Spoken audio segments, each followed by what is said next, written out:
ये है talks news network और आप देख रहे हैं पॉलिटॉक्स, राजनीति का कच्चा चिट्ठा। हाल ही में हुए 5 राज्यों के विधानसभा चुनाव में से भाजपा को 4 राज्यों में बड़ी जीत मिली है।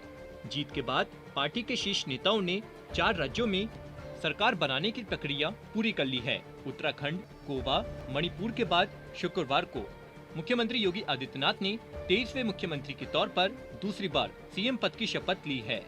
वहीं दूसरी ओर सियासी गलियारों में चर्चाओं का दौर भी शुरू हो गया है कि इसके बाद क्या होगा।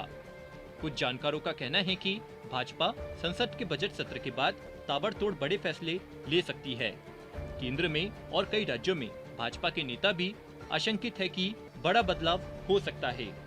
भाजपा से जुड़े सूत्रों की माने तो सत्ता और संगठन में बहुत बड़े बदलाव की संभावना जताई जा रही है। कुछ जानकारों का कहना है कि ये बदलाव गुजरात जैसा भी हो सकता है, जिसमें भाजपा ने एक झटके में पूरी सरकार ही बदल दी थी। इसके भी कई सियासी मायने हैं, क्योंकि नरेंद्र मोदी आने वाले आम चुनाव में एंटी इनकम्बेंसी से जुड़ा कोई भी कारण लेकर नहीं उतरेंगे। इसके साथ ही कांग्रेस भी आशंकित है कि अब भाजपा का उनके ऊपर निशाना और भी करारा होगा।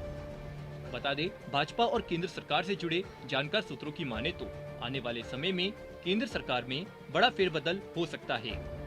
हालांकि इसकी टाइमिंग को लेकर अभी कुछ नहीं कहा जा रहा है, लेकिन 4 राज्यों में भाजपा की जोरदार जीत के बाद संघ और भाजपा की गतिविधियों को देखते हुए ऐसा ही लग रहा है।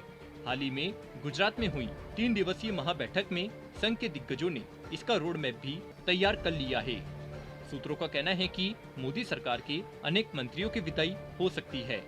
कुछ लोगों को छोड़कर बाकी सारे लोग हटाए जा सकते हैं और उनकी जगह राज्यों से बिल्कुल नए चेहरे लाए जाएंगे। हो सकता है कि इसमें कुछ समय लगे, लेकिन यह तय बताया जा रहा है कि प्रधानमंत्री मोदी मौजूदा टीम लेकर अगले चुनाव में नहीं उतरेंगे।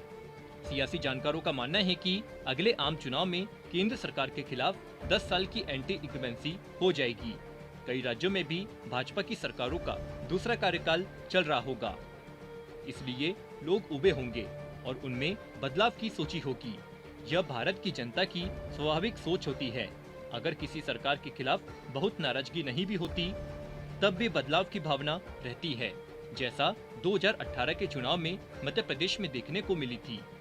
इसलिए केंद्र के खिलाफ एंटी इनकम्बेंसी को कम करने के लिए इस तरह के बड़े बदलाव हो सकते हैं।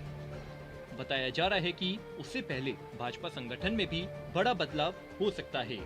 पार्टी के राष्ट्रीय अध्यक्ष जेपी नड्डा का 3 साल का कार्यकाल वैसे तो अगले साल जनवरी में पूरा होगा, लेकिन इस साल के अंत में उनके गृह राज्य हिमाचल प्रदेश में विधानसभा चुनाव होने वाले हैं। माना जा रहा है कि नड्डा को चुनाव से पहले या बाद में हिमाचल भेजा जा सकता है। कुछ लोग तो उन्हें हिमाचल की कमान तक सौंपने की बात कह रहे हैं। अब नड्डा की जगह जिन नामों की चर्चा हो रही है, इसमें केंद्रीय मंत्री भूपेंद्र यादव का नाम सबसे आगे है। भूपेंद्र यादव अभी कई राज्यों के प्रभारी भी है।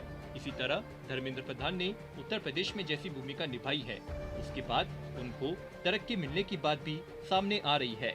पुख्ता सूत्रों के अनुसार आने वाले आम चुनाव को देखते हुए ये बदलाव लगभग तय माने जा रहे हैं। पॉलिटॉक्स ब्यूरो, दिल्ली। ये है टॉक्स न्यूज नेटवर्क और आप देख रहे हैं पॉलिटॉक्स, राजनीति का कच्चा चिट्ठा।